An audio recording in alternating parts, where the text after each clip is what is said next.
Olá pessoal, muito boa tarde para você. Nós estamos iniciando mais um Isso é Guaratuba.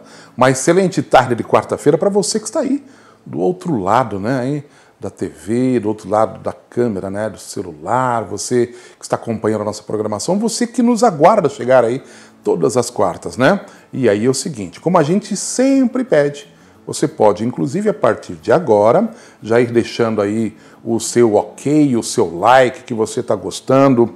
Você pode, na sequência, né, na condição em que a gente vai aí conversando com o nosso entrevistado, deixa também perguntas, nós podemos, obviamente, estar respondendo aqui através e com o nosso convidado da tarde de hoje. E você pode também compartilhar, tá bom? Compartilhando a nossa programação, dando lá, né, o seu oi pra gente, enfim. É a TV Guaratuba TV, a nossa TV, a TV da cidade, entrando então aí na sua casa, onde você está nesse momento, com seu celular na mão, com mais um Isso é Guaratuba. Pois bem, toda quarta-feira a gente traz aqui um convidado especial, alguém que conta a história da cidade, né? Esta é a proposta, né, da programação, é a proposta do programa, a gente contar a história da cidade através de pessoas, como eu sempre digo. Então, a história, né, da cidade que a gente mora, ela é contada por pessoas que de alguma forma cooperam, continuam cooperando, né, para o bom andamento da nossa cidade, e é sobre isso que a gente quer falar então nessa tarde. O tema, nós vamos falar hoje sobre turismo.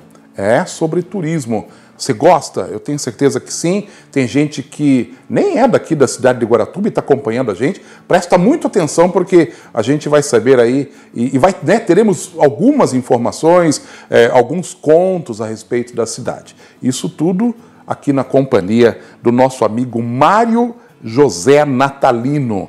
Ele nasceu em Curitiba, assim como eu, né? Somos curitibanos. Ele nasceu no dia 4 de julho de 1957. Porém, com 4 anos, né? 4 anos após o seu nascimento, ele aportou em Guaratuba. Isso foi no ano de 61. Ele é casado, pai de 3 filhos e está com a gente aqui no estúdio da TV. E a gente vai bater um papo bacana aqui com o Mário. Vou chamar ele assim, se ele me der a liberdade. Ô Mário, boa tarde para você. Boa tarde, Paulo. Boa tarde a todos. Tá tudo bem contigo? Graças a Deus. É bom demais ter você aqui no estúdio da TV Guaratuba? Eu que estou maravilhado com o programa de vocês. Eu acho importantíssimo o que vocês estão fazendo para divulgar a nossa cidade. É uma cidade de turismo, então a gente precisa de uma divulgação e um trabalho sério. É sempre bem-vindo na comunidade, né?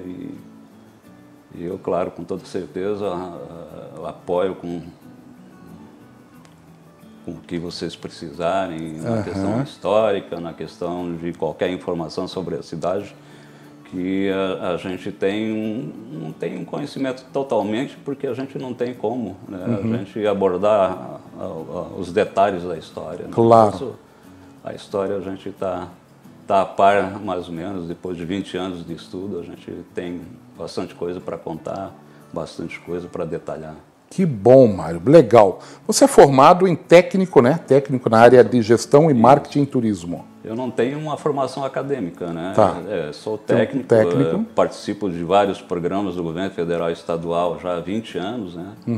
Tenho em torno, assim, mais ou menos de 9.400 horas de oficinas, de participação em reuniões e de reuniões em universidades, e contato com pessoas que têm o conhecimento, né? Então a gente aprendeu, talvez a gente tenha aprendido muito mais dessa maneira do que estando dentro de uma sala de aula. Então, vamos dizer, eu sou um autodidata.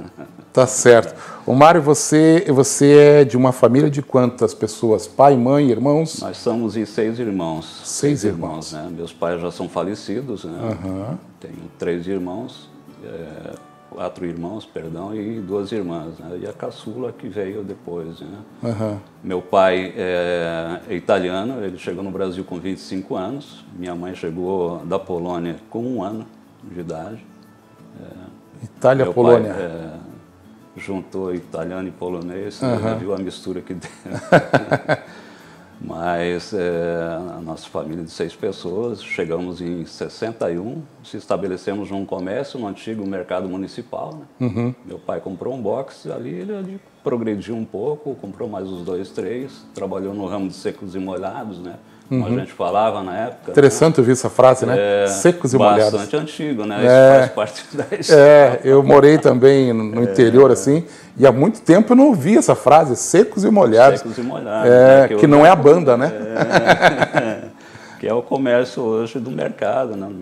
Então, nós ficamos nesse ramo até a década de 80. Também desenvolvemos a venda de artigos de pesca, rede, motor, essas coisas todas. Né? E depois o comércio, a gente entrou numa dificuldade muito grande e partimos para outras áreas. Outras áreas, né? Os seus irmãos por aqui também? Ou tem gente fora?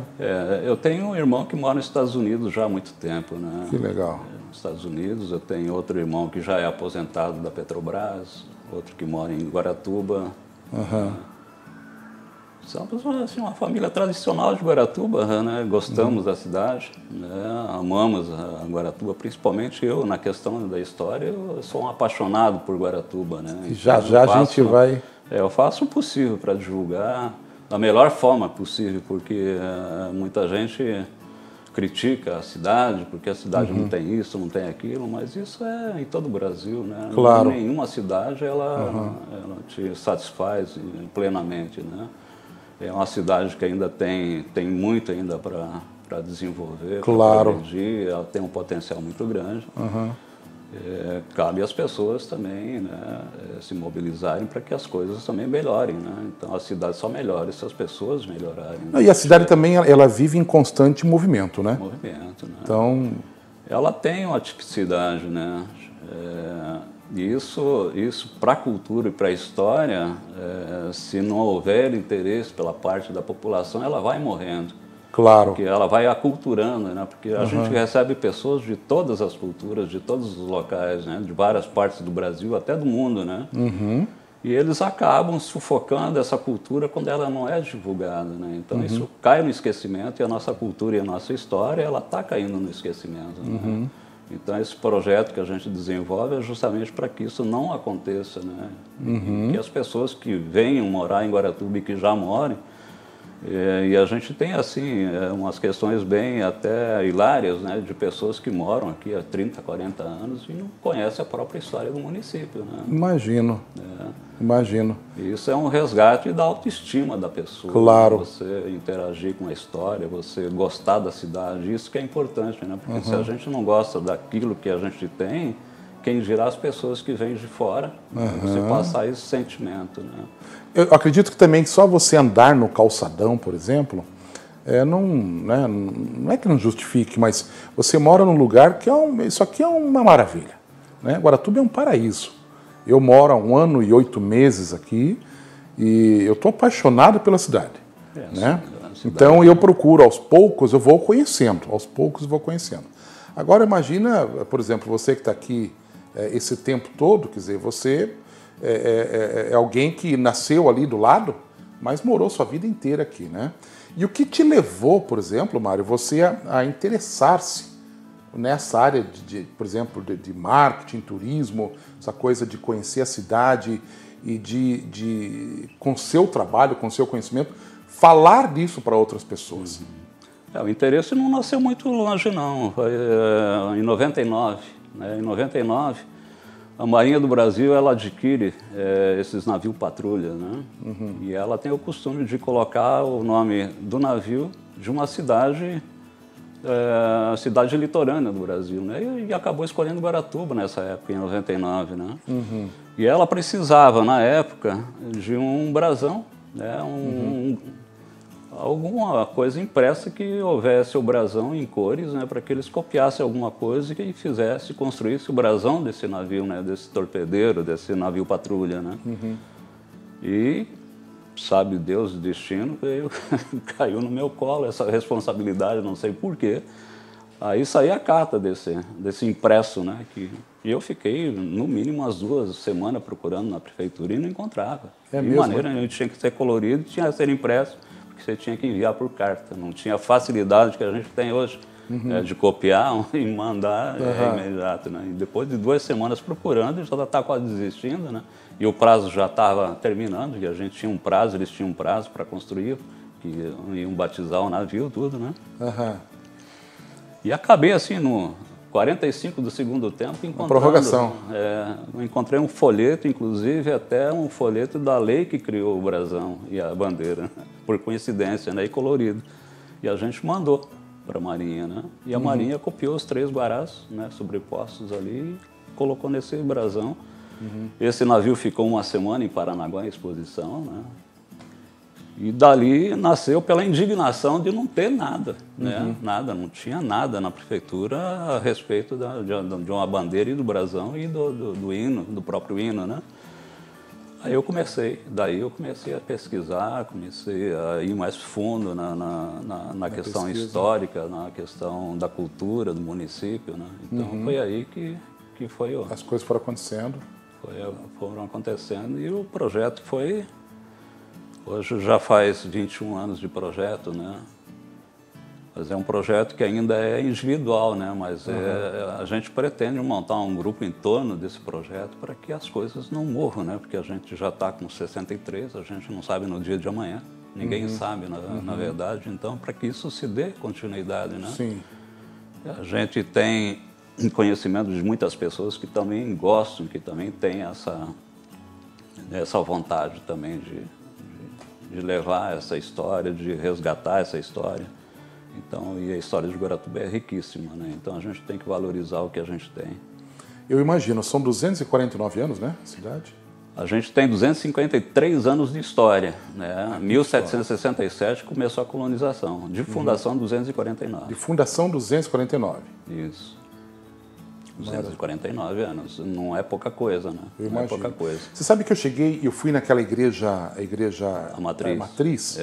E quando eu entrei, eu sou muito curioso. Sim. Aí eu entrei dentro, né? Fui para dentro da igreja e eu vi que na parede tem um eu não sei se é um pedaço de um calçamento ou alguma coisa desse gênero, que era o original da época lá, acho que da fundação. É isso mesmo? Esse pedaço... Não sei se estou falando besteira, mas... É um pedaço de granito que pertencia à cruz que estava no frontispício da igreja. Aquela cruz que você vê em cima da frente da igreja ali. Tá. Então, em 41, um raio atingiu essa cruz, né? E despedaçou essa cruz, né? Aí essa cruz foi refeita e esse pedaço foi pego pelo Joaquim Mafra, que era o tesoureiro na época, né? Joaquim Mafra, que é o único historiador que nós temos em Guaratuba, né? O responsável pela edição do livro História de Guaratuba, o maior documentário que a gente tem em relação a todos os acontecimentos da fundação, né? Então ele pegou esse pedaço de cruz, cavou um buraco na parede, colocou a pedra lá, colocou o vidro e colocou um bilhetinho. Você ainda vê um bilhetinho bem deteriorado já, né? O bilhetinho que ele escreveu à máquina e colocou ali para preservar essa história, né? Esse pedaço de cruz estava coberto por um quadro de avisos da igreja há muito tempo, né? Daí em 2002, nesse projeto do Parque das Cidades Históricas, né? Junto com o Fabiano, que era um arquiteto também que foi contratado pela prefeitura para fazer o projeto junto comigo, aí resolvemos ir na secretaria da igreja e pedir para que eles tirassem aquilo ali, para que a gente mostrasse aquilo ali, né? Que é muito interessante, inclusive. Aí em 2015 foi feito o restauro da igreja, né? O restauro interno da igreja. Aí tiveram a grata ideia de fazer a cruz no tamanho original e o pedaço que está faltando é o pedacinho que está ali na parede. Você vê, então eles fizeram um intervalo da cruz de madeira, justamente com um pedacinho de 30 centímetros, mais ou menos. Foi o que sobrou da... E aquilo me chamou muita atenção, porque eu estava andando pela praça, eu estava com minha esposa, meus filhos, enfim, e aí eu saí andando, né? Falei, deixa eu entrar aqui. Eu saí andando, entrei na igreja e vi aquilo. Aquilo me chamou muita atenção. Primeiro porque a igreja também ela é uma igreja bastante antiga, né? Você sabe me dizer em que época foi feito? A igreja, na verdade, é uma construção mais antiga que a própria cidade, né? Que a própria fundação, vamos dizer, não a própria cidade. Ela começou a ser construída um ano depois do início da colonização já, né? Um ano depois? Um ano depois ela demorou perto de 2 anos e 6 meses, 2 anos e 7 meses para serem construídas, né? Para ser construída. E no dia 28 de abril ela foi benzida, e no dia 29 foi o dia da fundação do município, né? Sim. E nesse dia, interessante que nesse dia as solenidades não foi até o final as solenidades, porque a chuva era demais, né? Choveu muito e foi interrompido para no outro dia ela ser concluída. Então nós temos também esse detalhe. É o ponto mais antigo turístico ou não? Sim, a Igreja Matriz, eu tenho a Igreja Matriz como ponto zero, o marco zero do município, né? Porque a gente não tem nenhuma outra construção mais antiga que a igreja, né? Então, toda a cidade ela nasceu em torno da igreja. Em torno da igreja. Ela foi o principal. Se a gente se reportar vamos dizer, nessa época, 1771, a gente imagina o que de Guaratuba?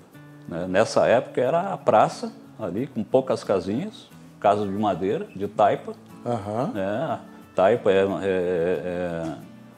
são madeiras trançadas e preenchida com barro, né? Sim, e coberta com palha. Era o que era Guaratuba nessa época. Tinha aqui umas 30, 40 casinhas dessa aí. E aí esse monstro dessa construção. Né? Que a época devia ser não, na época, né? Se a gente se reportar à época, eu acho que foi a maior construção de Guaratuba, né? Pela dificuldade da época. Até eu fiz um post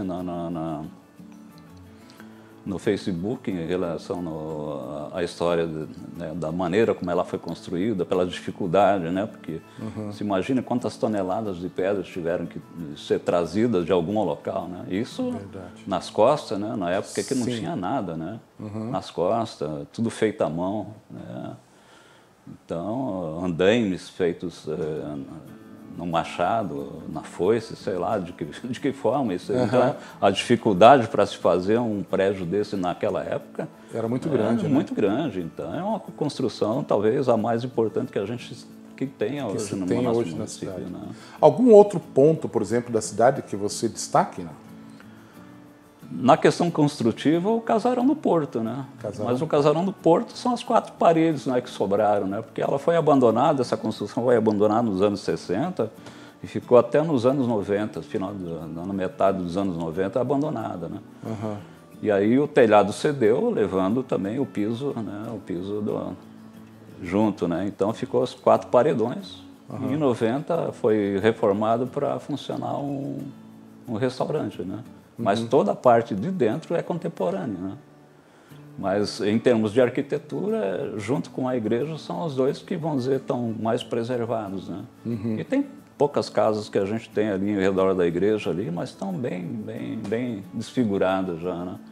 Mantém algumas coisas de parede, de telhado, assim, mas muito pouco, muito pouco. Imagina. Nós pecamos muito nessa, porque até a década de 60, 70, a gente ainda tinha um casario muito grande ali em volta da praça. Esses casarios antigos que a gente encontra em Morretes, em Antonina. Sim. Então, acho que a preservação foi maior, né? Porque a gente, principalmente em Morretes e Antonina, não tem essa questão do fluxo de pessoas, né, que a gente tem em Guaratuba, né? Então, essa questão levou as pessoas a preferir mais o progresso, a modernidade, do que preservar. Né? Preservar porque você traz outra cultura, né? É outra maneira de pensar, né? E essas cidades mais retiradas como Antonina e Morretes, elas conseguiram preservar essa característica, né, da época da colônia, né? Interessante. Gente, estou aqui conversando, né, com Mário Natalino. Está contando história da nossa cidade aqui de Guaratuba para a gente. E daqui a pouquinho a gente volta para falar de um projeto, Mário. Projeto Memória Viva, lá de 2002, né? Sim. Então daqui a pouquinho a gente volta com o segundo bloco do Isso é Guaratuba.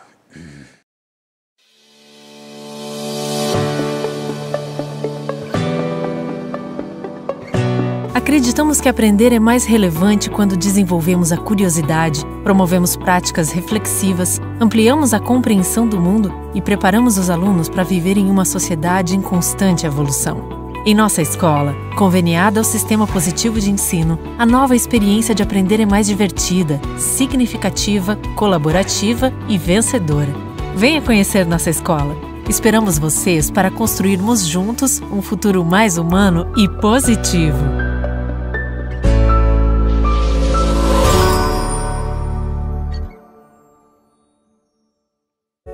Você sabia que o seguro residencial é extremamente barato?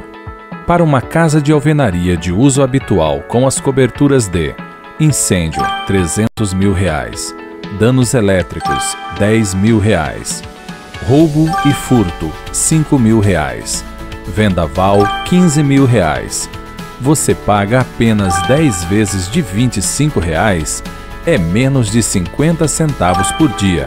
E de quebra você ainda garante chaveiro, encanador, eletricista, desentupimento, vidraceiro e muito mais. Consulte-nos sobre outras opções de moradia. Aceitamos casa de madeira, de veraneio e apartamentos. Faça contato agora mesmo. Diga que assistiu a esse comercial e ganhe um brinde. Para maiores informações, peça um estudo personalizado. Seguros é com a Guaratuba Seguros. Segundo bloco do Isso é Guaratuba, nós estamos conversando aqui com o nosso querido amigo Mário Natalino e falando sobre turismo, né? E é bem interessante isso, porque eu mesmo estou sabendo de coisas que eu nem imaginava. Mas até que eu faça de novo aqui uma pergunta para ele, eu quero dar crédito aqui, inclusive já, para o pessoal que está deixando, inclusive, o seu ok aqui para a gente, seu recadinho. A Franciana dizendo parabéns, boa noite a todos, uma programação super produtiva, legal, obrigado também. Um abraço, Franciane. Tem uma pergunta aqui, inclusive, que eu gostaria que aí o Mário já respondesse para a gente. A Rosiane Rodrigues, ela está dizendo, eu queria saber se é verdade, se ali no Morro do Cristo corria água de um lado para o outro, aonde tem asfalto agora bem do lado do morro. Dizem que foram aterrando ali para fazer as casas. E aí, o que você tem para me dizer, Mário? Na verdade, assim, até o século XVII ali não era um morro, né? Era uma ilha mesmo, né? Era rodeado de água, né? E se a gente observar bem o Morro do Cristo, ele é rodeado por uma saia de pedra. Isso é característica de uma ilha, né? Eu encontrei relatos também dentro de livros de histórias dos antigos navegadores que passavam pela costa. O relato deles era sempre em relação a uma ilha no final da curva, né, da praia, né? E o próprio Joaquim Mafra também tem no livro um trecho lá que ele fala da ilha do Brejatuba e não do Morro do Brejatuba, né? Então isso não é fato mesmo. Era uma ilha e o que aconteceu, assim, a ação dos ventos, a ação da própria corrente marinha, ela foi depositando essa areia em volta. E a gente teve um fato, eu não sei precisar a data, se foi no ano 70, nos anos 80, que a gente teve uma maré muito alta e uns 2 dias de chuva muito intensa mesmo, né? Então o morro todo ele foi rodeado novamente por água, um filete muito baixo, mas assim deu para ter uma noção de que era, mas era uma ilha. Era isso mesmo. Era uma ilha. Bacana. O Rick está dizendo a questão do tombamento histórico da igreja, né, que nós falamos aí. O Vilmar Silva dizendo o brasão ficou lindo, né? Tem também a participação do João Lauro dizendo bom lembrar de alguns tempos de Guaratuba. A Ângela Souza, aliás, a minha irmã assistindo em Curitiba também a gente. Opa. Um abraço para a Ângela. Deixa eu ver aqui, tem mais um recadinho dizendo o meu falecido pai, tinha um bar bem na escada do Morro do Cristo e falava sobre esse rio quando subia a maré. Essa aqui é uma informação do João Lauro, né? Que a gente também aqui. Bom, nós falávamos, obrigado pessoal, né, que está participando aqui com a gente. Temos mais um do Marquinhos ali. Marquinhos, deixa eu procurar aqui, vamos ver aí. Marquinhos disse que o Mário, excelente entrevistado, conhece como ninguém nossa linda cidade de Guaratuba. Que bacana, um abraço então aí para o Marcos. Agradecemos. Legal. Essa é a proposta, inclusive, né, da programação, é a gente realmente trazer aqui informação a respeito da nossa cidade com pessoas que conhecem a cidade. Isso é muito bom. Já te agradeço mais uma vez por você ter tirado esse tempinho e estar conosco. Bom, vamos falar então a respeito do projeto, né? O Memória Viva, de 2002. Isso. Como isso nasceu, por exemplo? Nasceu justamente por causa dessa questão do navio lá, né? Da procura ali, né? Eu vi a necessidade desse resgate, né? Porque a gente via as informações sobre Guaratuba assim, de uma maneira muito sucinta, né? Você falava no Morro do Cristo, tinha 3, 4 linhas lá falando só do Morro do Cristo. E o Morro do Brejatuba, conhecido como Morro do Cristo, né? Mas ele tem uma história também, né? Então a gente procurou esse resgate. A própria Gazeta do Povo tinha um texto enorme com relação à imagem, né? A estátua do Cristo lá. Então a gente foi buscando, foi fazendo esse resgate e teria que ter um nome, né? Então a gente colocou esse nome de Guaratuba Memória Viva, né? Resgatando justamente a cultura e a história do município. A partir de 2002, assim, de uma forma... a princípio a gente partiu para entrevistas, né? com as pessoas mais... com os moradores mais antigos, né? Infelizmente a maioria deles já foi, até o Darcy brinca comigo, né? Porque quem fez entrevista comigo já não está mais, e ele foi o primeiro, falei, viu? Quase. Ele tentou ir, mas não conseguiu, né? Eu brinco sempre com ele, com o Darcy. Então, essas pessoas mais antigas nos passaram muitas informações sobre a maneira como a pessoa vivia na cidade, coisa que o Joaquim Mafra está trazendo no segundo livro. Olha que interessante. Que vai ser lançado agora, com apoio aí do município, né? Então ele traz mais o cotidiano, né? No primeiro livro ele contou a história documental desde a fundação até 1968, né? Mas foi esse resgate que a gente buscou, né? Buscar o que seria, vamos dizer, o que seria a história do Morro do Cristo, que seria a história da Gruta da Santa, né? Que também tem uma questão assim de erros, até de nominação, né? Porque a Gruta da Santa assim é interessante, né? Porque os mais antigos conhecem como Gruta da Santa, né? Justamente a Gruta da Santa tem água lá, isso, na frente do colégio? É a fonte do Itororó, né? Tá. Era a fonte do Itororó até 1935, quando a Guilhermina Cordeiro, uma devota de Nossa Senhora de Lourdes, doou essas duas imagens e foram colocadas, né, na encosta do morro ali, né? Daí foi construída uma capela de pedra, uma capela foi construída, né? E no livro, em relatos, dizia que foi construída uma gruta. E o gruta a gente não constrói, né? Gruta gruta é natural. É natural, né? Tipo Bocaiúva do Sul. Então, foi uma questão de nominação errada e isso, claro que isso pega, né? E antigamente a informação não chegava com essa rapidez que chega hoje e as coisas foram acontecendo e as pessoas mais antigas adotaram como Gruta da Santa. E ficou. E ficou Gruta da Santa. E depois, em 2004, a gente mudou essa nominação, porque eu recebi um grupo de Campinas, se não me engano, era do interior de São Paulo, não recordo se era de Campinas, de 8 pessoas, que eles fazem essa exploração de grutas, de cavernas, né? E viram essa informação num folheto e vieram para Guaratuba para fazer essa exploração. E chegaram na secretaria, pediram informação, eu informei, mas eles não falaram o que eles estavam fazendo, só pediram informação e foram, né? Depois de quase 5 horas eles voltaram. Mas onde que está essa gruta? Que a gente procurou por tudo e não encontrou, né? Daí eu tive que contar toda essa história que eu estou contando para vocês agora, né? Quer dizer, as pessoas entenderam errado.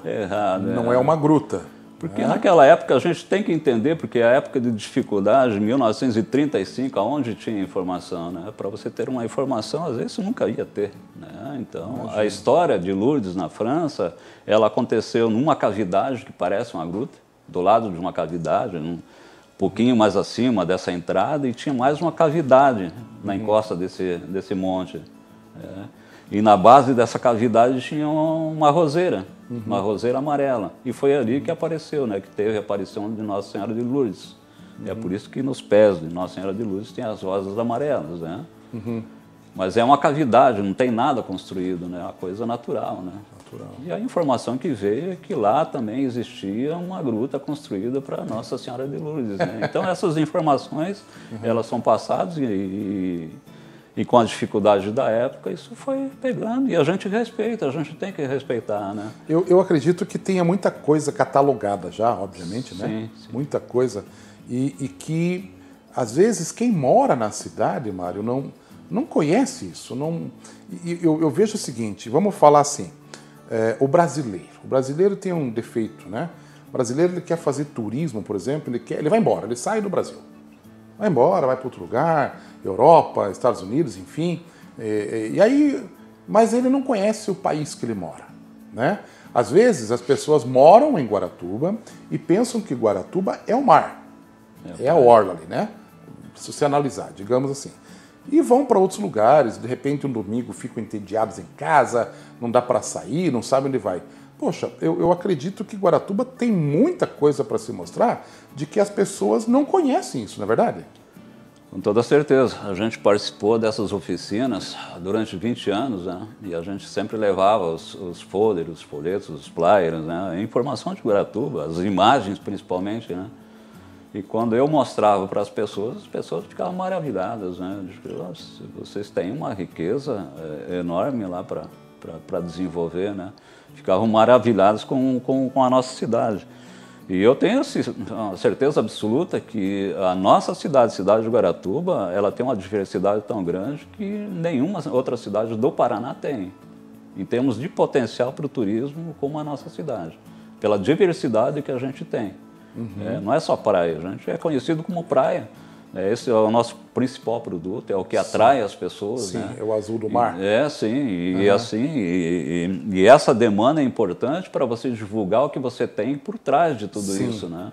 As belezas da Bahia, as belezas das nossas matas, da Mata Atlântica, a gente tem a Lagoa do Pará, né? Que é um mini Pantanal, um berçário de criadouros lá, né? Que é maravilhoso, né? É uma área de preservação, mas tem como você fazer a visitação assistida, né? Monitorada, como se faz em Mato Grosso, em qualquer outro canto, né? Sim. Mas o nosso grande problema é a questão da preservação em si, né? A gente tem muitas restrições quando a gente mexe com natureza, né? Mas eu acredito que a gente tenha como desenvolver esse potencial que a gente tem natural, né? Temos a Bahia, temos ilhas, temos rios, né? E temos belezas naturais que a gente nem imagina, né? Que eu mesmo ainda não conheço, né? E de pessoas que vêm e dizem, olha, você não conhece tal lugar. Esse local é maravilhoso. Mas para que a gente chegue no interior, a gente tem que fortalecer primeiro o turismo na base urbana, né? Fazer com que a gente tenha uma base forte, para que isso se divulgue, se estruture essas questões, né?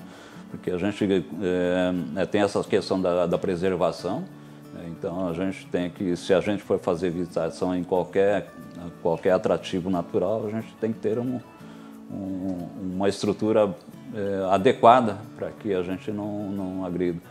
Principalmente na questão, por exemplo, da observação de pássaros, né? Agora a gente tem o Guará de volta, né? Então, se a gente abrir essa questão onde vão observar, todo mundo começa a pegar os barcos e começa a partir para cima dessas áreas de proteção, né? E a gente perde esse foco que é justamente a preservação. Né? Eu acho que, na realidade, assim, a cidade está aí para ser explorada. Sim. Sobretudo para quem é daqui. Né? Que não tem o hábito, por exemplo, de sair, de fazer turismo, vamos chamar de o turismo indoor, né? O interno, perfeito? Mas nós também precisamos ter a memória de que há uma necessidade de fazer isso com muita responsabilidade. Então talvez este seja realmente o grande, a situação de você ter, olha, podemos fazer o turismo, mas precisamos preservar. E às vezes as pessoas não estão preparadas a isso, né, Mário? Porque saem ou querem fazer alguma coisa e até na ignorância mesmo de saber que não pode fazer isso ou fazer aquilo, acabam não indo, ou se vão, fazem errado, né? Então isso é uma questão também das pessoas procurar entender um pouco mais, saber um pouco mais a respeito disso e conhecer aonde moram, né? Então, quer dizer, não há necessidade, obviamente que as pessoas, os turistas de fora são bem-vindos, né? Sempre. Mas para quem está aqui também, é para estas pessoas, não é verdade? Esses pontos todos são para essas pessoas, não é verdade? Você respeitando, você consegue preservar mais, né? Sim. Se você pode ocupar de uma forma consciente, né? Aí você consegue preservar o local, né? Agora, quando você não tem essa consciência, infelizmente o brasileiro ainda assim, né? Ainda não tem essa consciência de que tem que ter respeito, né? Principalmente com essa questão ambiental, né? A gente tem restrições e a gente, nessas oficinas que a gente participa, a gente sempre fala assim que o Paraná, que Guaratuba principalmente, ela foi penalizada por preservar, né? Porque hoje nada pode, né? E enquanto todas as cidades praticamente zeraram a questão ambiental, né? Destruíram o que tinha de mata ciliar, mata atlântica, essas questões todas, né? E hoje estão liberados para fazer qualquer coisa, porque não existe mais nada, né? Mas nós temos essa riqueza e a gente tem que encontrar meios para que isso também retorne, né? Para que a gente não tenha esse atrito entre o ser humano e a natureza, né? Achando que um é inimigo do outro. Não, né? eu acho que os dois se completam, né? Sim, com toda certeza, desde que haja respeito, né? Desde que haja essa política, né? De preservação e a gente tem como conciliar, né? Conciliar essas questões do turismo com o meio natural, né? Você sabe que eu morei numa cidade chamada Santa Terezinha de Itaipu, que é muito próxima à Foz do Iguaçu. No meio, no centro da cidade, tem um bosque. Esse bosque ele é aberto ao público, né? E eu lembro que uma das vezes que lá eu estive, que andando, né, pelo calçamento interno, alguns cipós saíam, por exemplo, de uma árvore e iam pela calçada para o outro lado. E aí algumas placas dizendo, não corta o cipó. Quer dizer, não mexa na natureza, né? Não tire daqui, porque isso faz parte disso aqui. Então, eu acho que é isso que a gente precisa entender também, né? De que podemos usar com responsabilidade a questão do respeito que você falou. Sim. Né? E até tem aqui uma colocação aqui do Rick. O Rick está dizendo assim, que esta cultura tinha que ser passada nas escolas para que as nossas crianças, né, possam crescer com amor à cidade. A gente tem essa proposta desde 2002, Paulo. Desde 2002, para que a gente crie essa cultura desde criança. Porque é assim que a gente cria, né? A gente cria uma situação favorável ao município, né, nessa questão de preservação, na questão da divulgação da história com a criança, desde pequeno, né, fazendo com que ela cresça interagindo com tudo isso, né, conhecendo, né, criando essa empatia, né, porque a pessoa ela tem que crescer gostando da cidade, né, valorizando o que a cidade tem. E se ela crescer dessa forma, a população crescer, daqui a 20 anos, se a gente começa hoje, daqui a 20 anos a gente tem uma cidade diferente, a gente tem uma população diferente. E quando você tem essa educação, você passa para as pessoas que vêm de fora. Uma questão de cultura. É uma questão de cultura. Se você não respeita a cidade, né, você está andando na cidade, você pega e joga um papel, a pessoa que está de fora vai fazer a mesma coisa.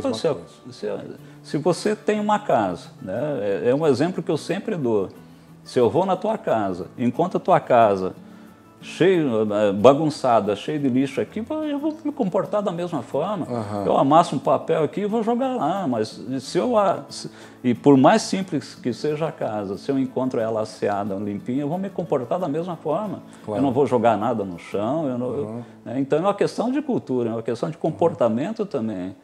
Então a gente inserir isso nas escolas, né, fazendo com que a criança conheça a história, valorize a cidade que tem, né, para que ela cresça com esse sentimento, né? Você constrói uma comunidade muito mais interessada, muito mais interagindo em todas as questões do próprio município, né? Não só do turismo, a questão da história, até mesmo na questão de respeito, né, com as pessoas. Né? Eu acho que a gente precisa respeitar a natureza em todas as formas. Em todos os sentidos. Em todos os âmbitos. A gente precisa entender que aquilo está ali para alguma coisa. Né? Eu acho que é aí que às vezes o ser humano ele peca, né? Às vezes ele não, por não conhecer. Às vezes não faz por mal, mas é que não tem aquela questão do conhecimento, não se interessa de repente, né, por não sabe e acaba fazendo uma situação como esta. E aí agride a natureza e no momento oportuno, na sequência, não se tem para quem vem depois. Né? Então a preservação, eu acredito, Mário, que é a base. A preservação, né? Cultura, quer dizer, você preservar isso e de tudo que a gente está falando, né? Eu gosto não só de história, de cultura, da questão dos municípios, né? Eu sou um cara estudioso, eu gosto de estudar várias questões, né? E a semana passada eu achei um artigo interessante que dizia assim, que hoje existe um êxodo das pessoas das cidades grandes para os locais mais retirados, onde a natureza é mais preservada. Nova York é uma das cidades hoje que tem o maior número de pessoas saindo e justamente procurando a natureza. Chácaras, condomínios, onde oferece toda essa questão natural, esse contato com a natureza. Né? Isso é importantíssimo, né? Então, se essa é a tendência, a gente tem uma riqueza muito grande para trabalhar para o futuro, né? E que a gente não perca essa questão natural, né? Essa identidade que nós temos natural, né? Essa riqueza que a gente tem, para que a gente tenha esse produto no futuro, né? Que vai ser bastante caro, com toda certeza, né? Porque o ser humano ele necessita desse... a partir do momento que ele foi para uma grande cidade, é estresse constante. É violência constante, porque o ambiente leva a isso, né? Então, e a natureza é o contrário, né? Tanto é que quando você vai para um rio e você está dentro do rio, você não quer mais sair, né? Dentro da água, gostoso. Até no próprio banho que a gente entra, né? O contato com a água, né? Com a própria natureza, esse contato é importantíssimo. E a gente tem uma riqueza muito grande nesse sentido, né? Então, isso é um produto também. É um produto valiosíssimo, né? Que a gente tem e a gente precisa valorizar. A gente precisa cuidar. Tá certo. Ô Mário, tem uma pergunta aqui dizendo, nós falamos sobre, acho que o livro, né? E a pessoa te pergunta, onde temos acesso ao livro? Eu estou sempre postando, né? Eu deixei até dia 5 de outubro aberto a janela para que as pessoas colocassem o e-mail lá, né? Tá. Para que eu mandasse. Eu já disponibilizei mais ou menos uns 300 desses já. Eu mando por e-mail. É o e-book digital. Não tem custo nenhum. Né? A minha intenção mesmo é justamente divulgar a cidade, né? Então E agora, antes era restrito só para amigos, né? Agora já abri para o público, então já o acesso é bastante. Nessa última postagem foi, se não me engano, 70 pedidos, né? Mas eu deixo assim uma janela de mais ou menos 20 dias, depois eu abro novamente, porque é um livro digital, eu vou atualizando ele, né? Vou atualizando, sempre atualizando, né? Então a pessoa só deixa o e-mail, eu vou abrir, acho que na metade desse mês eu abro novamente, daí vai estar lá no meu... Vilmar Silva perguntando qual e-mail, na verdade você está explicando aí, né? Como ele pode encontrar o livro, ter acesso ao livro, né? Deixa eu ter uma curiosidade agora, tá? Nós falamos aqui de que no passado, em 68, né? Houve aí um acidente, digamos assim, né? E para mim é uma informação que eu achei até interessante. De que parte aqui, né, da Bahia, é isso? Da Bahia. Da Bahia, sumiu, é isso? O que houve? É a parte da Avenida Afonso Botelho, onde hoje é a Praça dos Namorados, onde a gente tem aquele terminal turístico, né, onde tem aqueles empreendimentos em volta daquela Angra, né, que se formou ali, né? Era uma avenida que foi construída em 53. Antigamente era chamada Rua da Praia, era só uma baixada, né? Era mais ou menos uma passagem de uns 2 metros no máximo, né? Beirando os casarios antigos, né? Na beira da... Em 53 ela começou a ser construída, né? E no meio, praticamente no meio dessa avenida existia um trapiche. Um trapiche era uma barreira, era um muro, né? Que adentrava o mar uns 40, 50 metros, né? Aham. E esse trapiche, ela ofereceu barreira para as correntes marinhas, né, que são bastante fortes ali, né? A gente está até comentando com o Emerson ali, né? Uhum. E essas correntes, elas iam de encontro a esse trapiche e isso foi estudado pelo Bigarella, né? Esse é um estudo que ele fez, então esse relato que estou te passando é dele, esse estudo, né? Uhum. E esse processo ele começou em 22, quando foi construído esse trapiche, em 1922, e foi até 68, esse processo de correntes, né, que batiam nesse trapiche e iam minando, né, abaixo do nível do mar.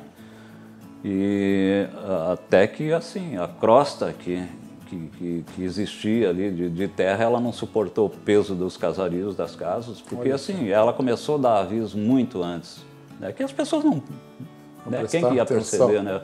Por baixo, ninguém percebia, né? Mas muita gente que mergulhava ali enxergava uma caverna muito grande ali. É mesmo? E nas casas começaram a soltar azulejo, o chão começou a trincar. Na frente de um restaurante que era o Marabá, do Luizinho Basílio, bem no meio da avenida existia um buraco, né, que ali foram vários e vários caminhões, né, jogava o aterro, daqui 2 semanas já o buraco já tinha abrido, já era o processo, já que estava bem adiantado, mas ninguém julgava que o dia podia acontecer. Mas nem pensar, né? Aí esse processo, ele perdeu, segundo Bigarella, ele perdeu esse equilíbrio, né?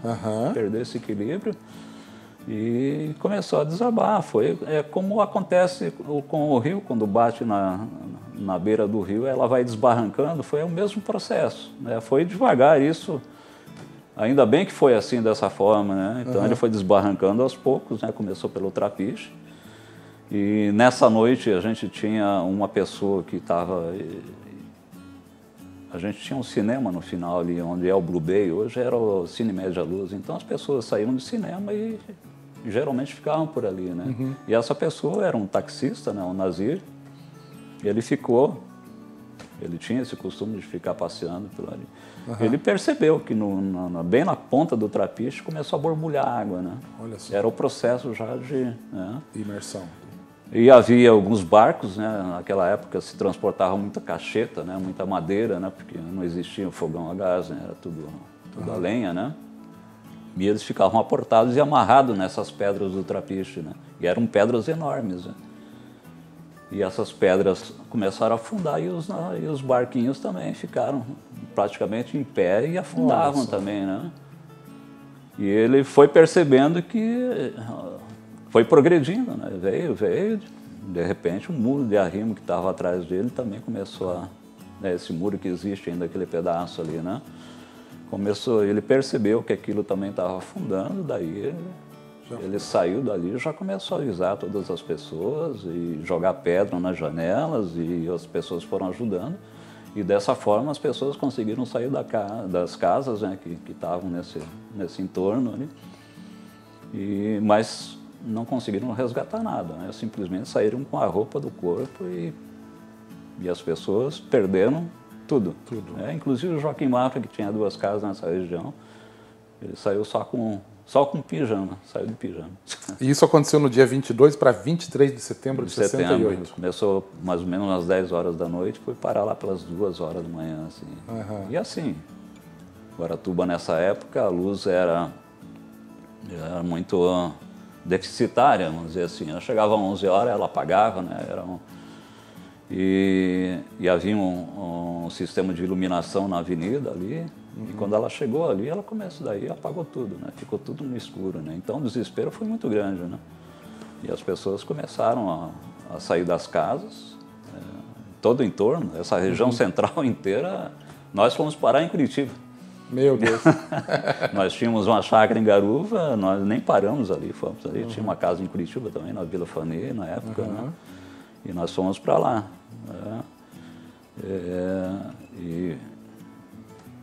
A gente ficou 3 dias em Curitiba e na volta a gente veio estrago, né? Mas as pessoas que foram afetadas ali foi triste, foi bastante triste. Foi um filme de terror, né, para essas pessoas na época, né? Vendo as casas caírem. Houveram prédios ali que ele afundou inteiro, sabe, Paulo? Ele não chegou a desabar, né? Ele afundou inteiro, porque cedeu, né? Cedeu toda a rua. Né? E ali formou 2 dias depois eles mediram ali mais de 28 metros, mais de 18 metros de profundidade, né? Então só se encontrava o fundo do telhado.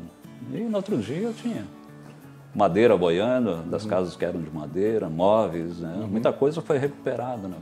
Mas muita coisa perdida. Perdeu. Perdeu. O João Lauro está dizendo aqui que inclusive fundou a prefeitura, né? A prefeitura, o prédio São Luís, né? O prédio São Luís, ele nasceu, ele foi construído em 1950, né? Mas ele era um prédio para ser a cadeia pública de Guaratuba, né? E isso já estava projetado em 1771. Parece que a gente herdou essas coisas do português, né?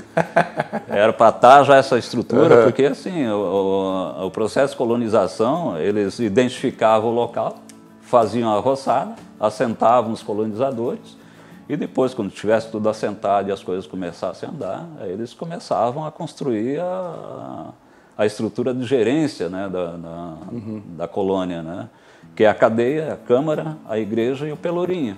Né. Então foi construída a igreja, foi colocado o Pelourinho, a Câmara era provisória e a cadeia ela só foi construída em 1839. Né, mas só ficaram os 4 paredões, não foi concluída. Isso ficou até 1949. Joaquim Mafra, na época, era o prefeito, não existia a sede própria. Ele, com o auxílio do governador da época, que era o Moisés do Peão, ele pegou e reformou esses paredões e construiu o prédio São Luís, né, que foi a primeira sede do município. Em 1950 foi inaugurado e em 1968 ela veio abaixo também, né, com toda a documentação do município. Né, inclusive até um cofre caiu e deu maior polêmica. Né. Foram atrás do cofre, diz que tinha muito dinheiro. Né. O que acharam foram muita nota promissória. Gente, que bacana, viu? Um programa quando é bom assim, a gente vai indo, né, produção? E é legal, né? Mas aí é o seguinte, a gente precisamos parar, né? Mas eu tive uma aula do que é, né? Eu acho que isso que é Guaratuba, né? Isso é a temática do programa, é exatamente isso, é de mostrar a nossa cidade. E hoje nós pudemos conhecer, saber, entender um pouco da história desta cidade através do Mário, que está aqui com a gente. O Mário, eu te agradeço de coração e fiquei impressionado com a sua mente. Né? Ela tem tudo guardado aí, né? E vamos dizer aí que é um cartão de memória aí. Parabéns, né, por essa tua iniciativa, parabéns por você ter esta inteligência, sabedoria, ter tudo guardadinho. Você falou de datas, de época, nome de pessoas, e isso só faz quem tem amor ao lugar que mora, a história que se viveu e que se vive e que vai viver ainda, né? Então, assim, obrigado, Mário, obrigado por ter vindo aí.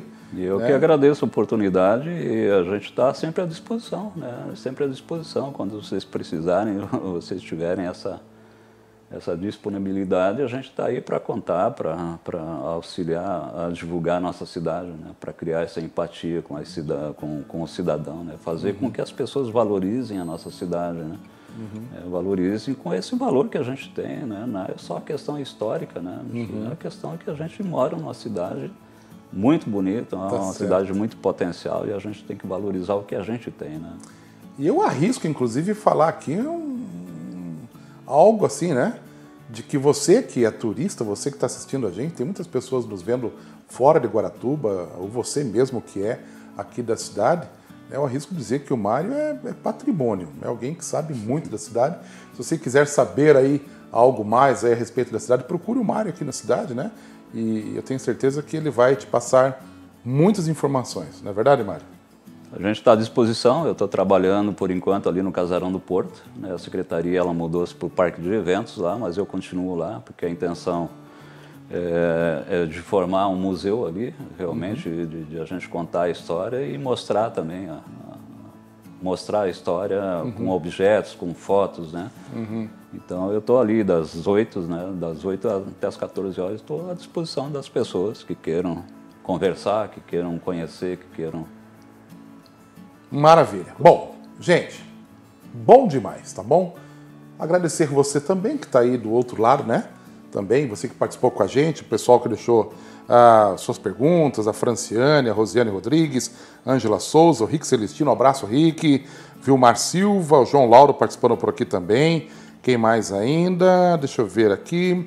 O Vilmar, né? Vilmar Silva com a gente também. Franciane Carrão com a gente. Rosiane Rodrigues, o João Lauro já falei. Marcos também participando com a gente aqui. E você, que não deixou seu recadinho, né? Quem sabe já no próximo programa você possa participar também. Faça como essas pessoas, participe com a gente. Nos ajude a fazer aí, né? Mais um Isso é Guaratuba. Um grande abraço, uma excelente noite de quarta-feira. Obrigado mais uma vez e até a próxima semana com Isso é Guaratuba.